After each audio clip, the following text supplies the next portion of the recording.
Today it's do or die for my BMW e36 turbo. We're on our way to Beneden Leeuwen, where our fully rebuilt engine and aftermarket eBay turbo will be put to the real stress test on a dyno. Did I tighten all the bolts? And what did I forget?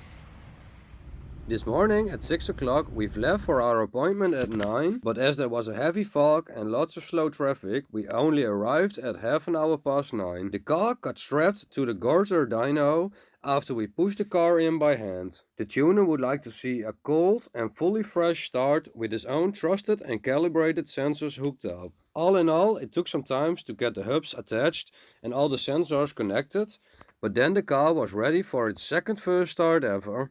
Sadly, I didn't catch this moment and only started filming shortly after.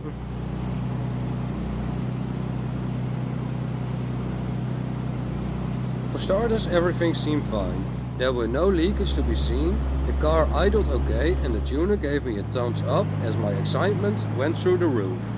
3 years in the making, blood, sweat, tears and lots of elbow grease. But then and there it was. As the car heated up and everything got to temperature, a little smoke was to be expected. Everything inside and outside the car has been rebuilt or replaced and should go through a few heat cycles to burn off any excessive oil which could have came from multiple parts. We've tried for over half an hour and instead of cleaning up, the car started to smoke more bluish, which indicated the burning of oil. But the valves, valve seals, valve seats, piston rings, everything is new. And I also did a compression test beforehand and got a good overall pressure. I started to get real nervous about the eBay turbo and read a low oil return on the bottom mount turbo. Did I waste my time coming here? At least there weren't any leaks while the engine really got hot for the first time. Time to rethink things, time for a break. Miraculously, the smoke has stopped after the break and after the engine has cooled down. And we didn't see it back until much later. Let's continue the low load tuning. Still no leaks to be seen, but my excitement and worries did come to an all-time high. Every worst case scenario came flying through my mind. It's so scary to see your hard-earned money at risk, even more when you've tightened every nut and bolt yourself, and this was only the beginning. The tuner went through a few different RPM ranges until this happened.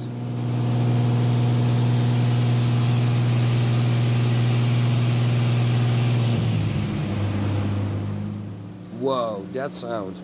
Not all, but a small bit of my worries grew to excitement hearing my eBay turbo whistling up for the first time. Again, the tuner went through different RPM ranges, opening and closing the wastegate, which activated the turbo.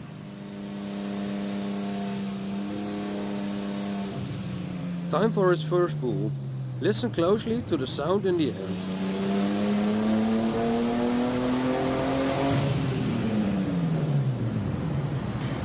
That's a broken wheel bearing, which caused a precious 2.5 hours of dyno time.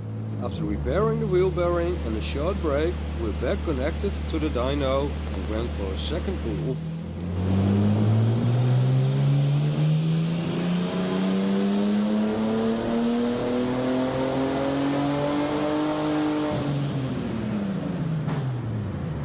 ...312 Newton meters and 244 engine horsepower, coming from the original 192 horsepower, and for me, a first time build, I could finally let go of my nerves.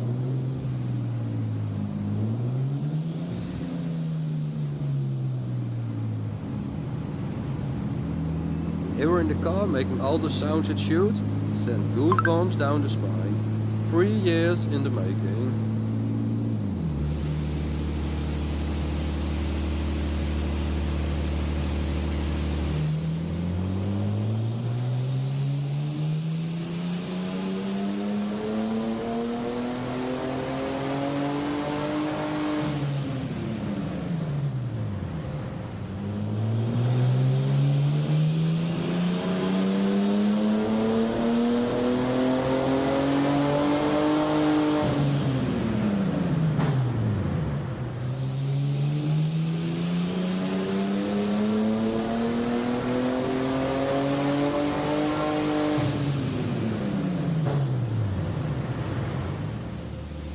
A consecutive 263 284, 306, 318 and 326 horsepower were made, and after lots of pulls I could finally let go. This is the last pull we've made.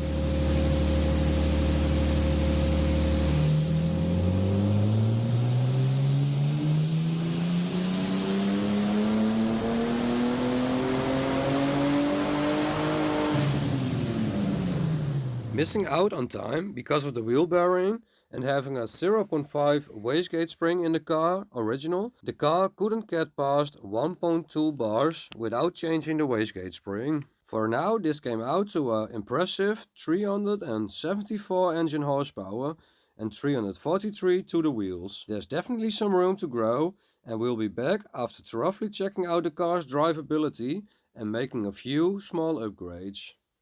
If you would like to see if in the end we still cross the 500 horsepower mark, subscribe to my channel now. But first, let's go to Germany and see what the car is capable of. See ya!